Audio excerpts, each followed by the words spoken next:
Happy birthday to my idol celebrity and friend Joshua Lumbao. This is your Kuya Denver Castro. Thank you for the shout out and the virtual that you shared to me from about 3 years ago with Kuya J.R. Core, that is now a member of the NABS, a performer. So happy birthday, have a long life, and have a healthy lifestyle. Enjoy your day, good fortunes, and away from COVID and any kinds of sicknesses. And I'm also wishing that someday we can be a blog partner, because I'm also now a video blogger. So I am inviting you someday in singing or dancing or any talent collaboration to create a show with you.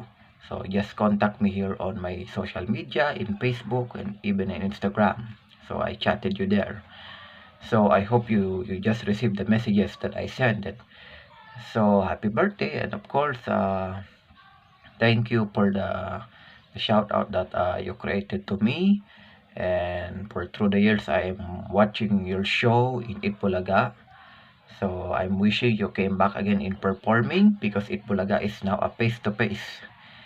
Diba? So I miss to watch your shows, your singing, dance, and the variety of talent together with the greatest and the latest celebrity dancers and singers in the Philippines and even worldwide.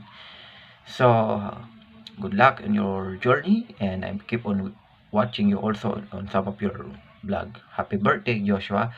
This is Kuya Denver, your fan boy since 2016 and up to now. Thank you and God bless. Mabuhay ka, Joshua.